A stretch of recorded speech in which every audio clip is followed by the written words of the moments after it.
we also have with us Dr. Sharad Aggarwal, the former president of the Indian Medical Association. Good afternoon, sir, and thank you for joining us on NewsX. It is unfathomable that a place that is meant to be one of learning, one where a trainee doctor is meant to hone their skills and practice, is a place where they meet their end, a place where they're supposed to save lives, is where one young budding doctor has met her end in the most gruesome manner. What action do you think is needed now? Hello. Hello, sir. Can you hear me? Yeah, you asked this question from me? Yes, sir. See, it is very shocking that a doctor on duty, the student, PG student, was, raped and murdered brutally. What a heinous crime bigger than this can happen in our country? So there is no word for expressing our shock. The entire medical fraternity is under shock and grief, and we pray for the family of that poor girl who lost her life by doing her duty. So this is absolutely, unimaginable. Even in the war, when we are in the war zone, the hospitals are declared as a safe zone. And here what is happening? Last year it happened in the Kerala.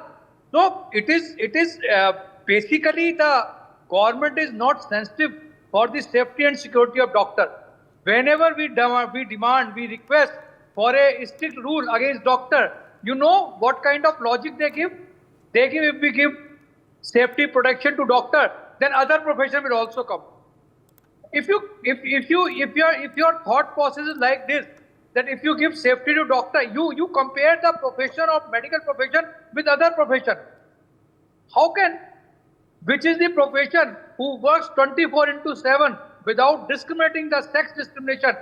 Male, female, everybody is on a 24-hour duty. And you are the thought process of our bureaucrat and our country, those who are responsible for that. They think like that if we give any protection and any protection to the doctors, then every other profession will ask.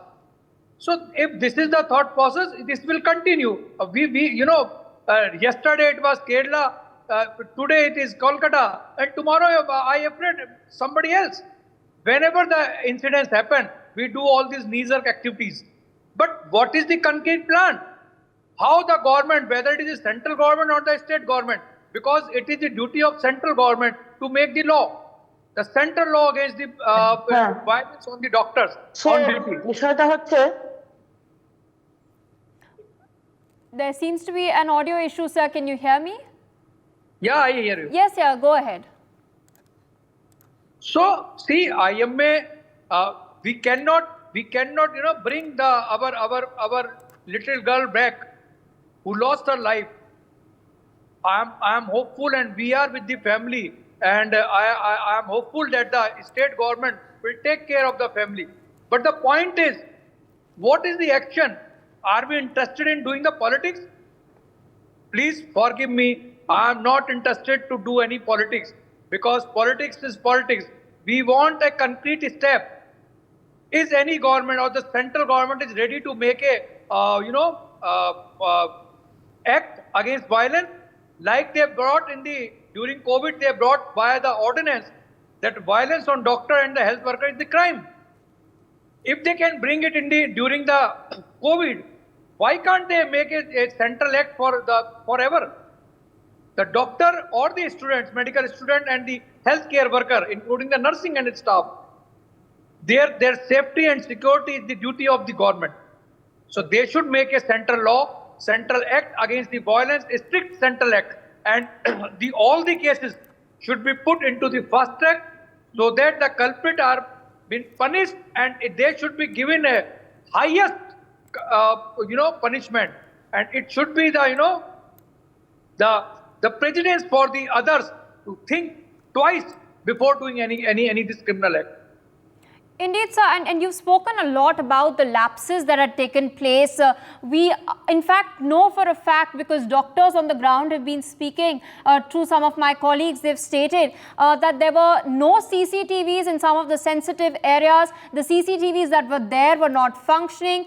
There were no proper restrooms, in fact, in that medical college itself, which is why this young girl had gone to the seminar room to rest.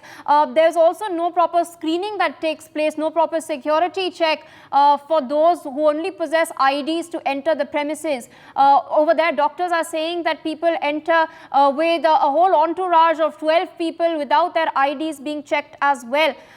So what do you think needs to be done as far as enhancing the security of the doctors or at the grassroots level across the nation?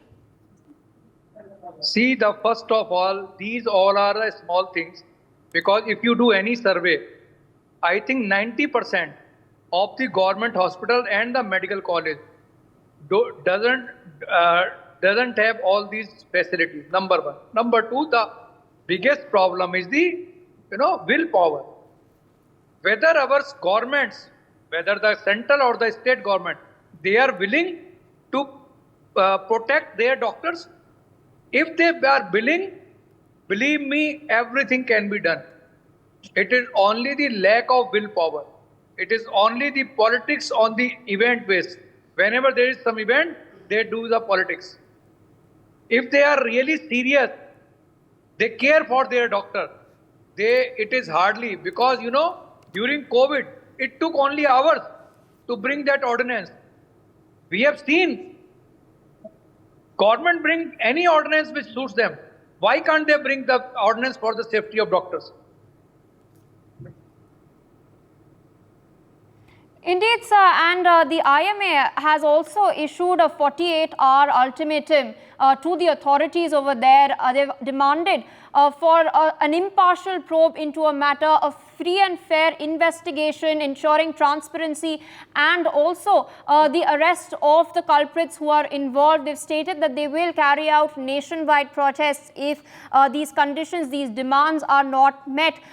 Do you think in the consciousness of the people across the nation, there needs to be an understanding of the sacrifices that doctors make, not just in terms of, the hours that they spend studying, the lives that they save, but also the sheer effort that goes in to saving those lives, the years of study that a person does.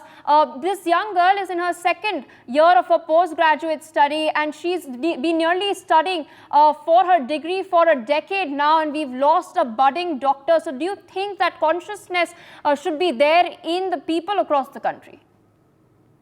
See, there are two kind of actions. One is the immediately action, and second is the course correction.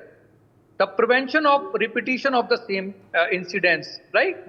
The immediate is that the culprit should be caught and should be given the highest punishment, so that set a precedence for the others to think twice, 10 times before committing these kind of incidents. That is the minimum we want, right? The second important thing is making the, as you say, the public conscious. So, see, forgive me, media has a bigger role to, making this kind of perception. Media can play a very big role in making the perception in the mindset of the public that doctors are human beings. They are not insurer. If you have reached with the critical element in the hospital, they are not guarantor. They cannot save each and every patient, but definitely they can save who have some hope. If the case may be that the doctor would have saved everyone, believe me, no doctor would have seen the death. No family member of the doctor they have gone for death. So it is not, doctor are not gods. There is a destiny. The death is a reality. But what happened? If something happened in the attendant, the first thing is they start taking law in their hand and doing the violence.